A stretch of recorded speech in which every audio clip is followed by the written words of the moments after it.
Examen blanc, focus éducation de ce mardi, des tests que les établissements organisent quelques semaines avant les examens proprement dits afin de tester le niveau des candidats. Hajj 2024, les préparatifs s'accélèrent, même quota et même prix que l'année dernière selon les directeurs de la maison du Hajj. Et on parle cyclisme en fin de journal, le Tour du Mali signe son grand retour. Mesdames et messieurs, bonsoir, bienvenue aux informations. C'est 12 mai 2024, aux environs de 7h30, deux combattants du trécement célèbre Oubélé, dont un des chefs terroristes du Fizo Ansongo, se sont rendus volontairement au Fama avec leurs armes et autres effets militaires, selon un communiqué de l'armée publié hier. L'opération de reddition a eu lieu sans incident et les dispositions sont en cours pour une prise en charge des intéressés, précise le communiqué. Ce n'est pas la première fois que les FAMA annoncent la reddition d'hommes armés. Selon un communiqué en date du 30 avril à Aguelok, dans la région de Kidal, plusieurs combattants ont déposé leurs armes et se sont rendus au FAMA. Focus éducation. À moins d'un mois du démarrage des examens de fin d'année, beaucoup d'établissements organisent des examens blancs pour évaluer leurs candidats avant les épreuves officielles. Objectif, tester leur niveau, mais aussi les préparer psychologiquement et matériellement à affronter les examens réels. Soumaïla Fani. À la différence des examens réels, les examens blancs sont des tests de préparation avant les épreuves officielles. À moins d'un mois du démarrage des examens de session 2024, plusieurs établissements soumettent leurs candidats du DEF ou du bac à cet entraînement pour évaluer leur niveau et les préparer au mieux. Comme son nom l'indique, les examens, souvent les enfants sont un peu curieux de savoir qu'est-ce que c'est qu'un examen. Donc nous essayons vraiment de les démystifier un peu maintenant l'examen, c'est-à-dire nous les mettons dans toutes les conditions similaires maintenant d'un examen.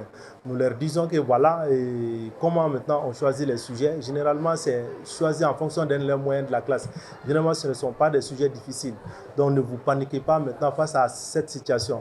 Donc, quand vous mettez l'enfant dans cette situation de simulation d'examen, en réalité, avec l'avènement maintenant de l'examen, le jour même des examens, ils n'auront pas de problème. Parce que nous constatons que le jour des examens, certains, c'est leur première fois, ils sont stressés, d'autres sont dépaysés, d'autres sont désorientés. Mais lorsqu'ils ont l'habitude vraiment d'en organiser, ils ont l'habitude d'être confrontés maintenant à un examen similaire dans les mêmes conditions, avec les surveillants, avec maintenant les feuilles d'examen. Donc, le jour J, ils ne seront pas stressés, ils ne seront pas paniqués. Pendant le déroulement de ces examens blancs, les candidats sont soumis aux mêmes règles qui sont établies lors des examens réels et le jury opère de la même manière. C'est vrai que justement la dénomination seulement et puis le fait que c'est pas un examen officiel, c'est-à-dire de l'État. Sinon, toutes les conditions par rapport à la surveillance, par rapport au choix des sujets, parce que les sujets que nous donnons, c'est les anciens sujets du baccalauréat et du DEF que nous prenons et que nous proposons à nos candidats. Bon, les conditions, c'est exactement les mêmes conditions que le bac officiel, à savoir 2 surveillants par salle, n'est-ce pas? Et les candidats viendront avec leur carte d'identité pour que les élèves n'aient pas l'impression que c'est une mise en scène ou bien une comédie. Non. Maintenant, pour la correction aussi, il y aura un pôle de correction, n'est-ce pas, constitué par des professeurs spécialisés dans les différentes matières. Selon ces administrateurs, ces examens blancs où les notes ne sont certes pas prises en compte ont toujours des répercussions positives sur les résultats des examens de fin d'année. Les préparatifs pour le Hajj 2024 se déroulent bien selon les directeurs de la maison du Hajj. Le coût et le quota n'ont subi aucun changement par rapport à l'année dernière. Djeneva Samaki. Pour le Hajj 2024, le coût est fixé comme suit. 4 166 425 francs CFA pour la filière gouvernementale et 4 675 000 francs CFA pour la filière privée. Le nombre de quotas octroyés au Mali est aussi resté inchangé, 13 323, bien que ces nombres ne soient pas encore atteints. Les préparatifs de ces grands rendez-vous musulmans se font conformément au chronogramme saoudien, malgré les difficultés rencontrées, car l'organisation du Hajj pour 2024 a été anticipée, commençant depuis juin 2023. Voilà, donc c'était vraiment des nouvelles mesures édictées par les autorités saoudiennes. On a essayé de respecter et la zone a été répartie en 3 zones, verte, jaune et rouge. Bon, on a déjà fini avec la zone rouge et au moment où on a terminé avec la zone rouge pour les inscriptions des pèlerins, on a atteint environ 80% de l'inscription de nos pèlerins. Pour vous dire que on n'a pas atteint l'objectif, mais quand même, il y a eu beaucoup d'améliorations. 80%, c'est beaucoup parce que quand on va comparer 80% avec les années passées, c'est des avancées. La confection des visas et la programmation des vols ont déjà commencé. La filière privée effectuera son départ sur Médine ce 23 mai. Pour la filière gouvernementale, c'est à partir du 29 et 30 du même mois. Les pèlerins sont déjà inscrits, ils sont formés, ils sont prêts mentalement, spirituellement pour aller accomplir leur cinquième pilier de l'islam, à savoir séjourner une semaine, 8 jours à Médine. Après ça, on va se diriger tous à la Mecque pour faire le petit pèlerinage que est la Umrah vers le 13 mai. Le 7e jour du mois du Hajj, on va se retrouver tous, se diriger tous vers Mina et séjourner le 8e jour à Mina. Le 9e jour, on va aller à Arafat et passer la journée du 9 à Arafat et vers 18h, on se dirige tous, Inch'Allah, vers Muzdalifa et passer la nuit là-bas. Et le matin, on retourne à Mina pour rester 3 jours là-bas encore. Donc ça, c'est la fin du Hajj. La maison du Hajj ne cesse d'intensifier la formation et la sensibilisation en direction des candidats. La formation a commencé le 23 octobre 2023. Les pèlerins passent en petits groupes de 50 pour être formés et sensibilisés sur les documents administratifs et les autres aspects recommandés par les Saoudiens, à savoir les visites médicales, les vaccinations, mais aussi sur comment se comporter en masse à Mina, Arafat, Muzdalifa, qui font partie des étapes majeures du grand pèlerinage. En Guinée, le procès sur l'affaire du 28 septembre 2009 est entré dans sa phase finale cette semaine. Les avocats des victimes demandent que les faits retenus contre les 11 accusés soient requalifiés de crimes contre l'humanité. Aminata Keita. Ouvert depuis le 28 septembre 2022, le procès historique de l'ancien président guinéen Moussa Dadis Camara et de 10 autres anciens responsables militaires et gouvernementaux est entré dans sa phase finale. Malgré le rejet de la qualification de crime contre l'humanité par les juges d'instruction en 2017, la Cour d'appel en 2018 et la Cour de cassation en 2019, à l'ouverture des plaidoiries hier matin, les victimes ont à nouveau demandé la requalification de crime contre l'humanité pour les accusés. Je cite, « Pour nous, partie civile, ces faits-là, ces crimes horribles, regrettables, condamnables, inacceptables, ce sont des crimes contre l'humanité. » Fin de citation, a affirmé Maître Amidou Bari, doyen des avocats de la partie civile. En mars dernier, le procureur a également demandé la requalification des faits en crimes contre l'humanité.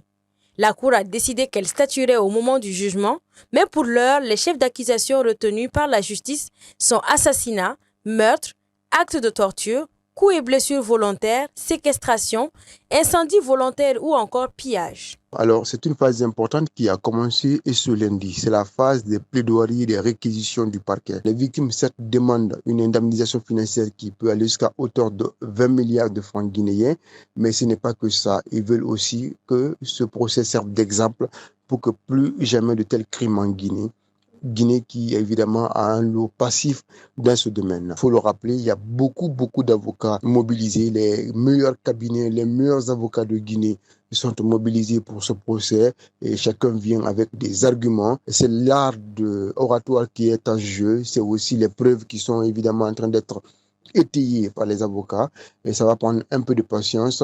Mais le but final, vous le savez, c'est pour que la lumière soit faite. Mais l'enjeu aujourd'hui, c'est essayer de voir qui est coupable ou qui est innocent. Cette responsabilité reviendra au tribunal. Ce procès traite de l'un des épisodes les plus sombres de l'histoire politique de la Guinée.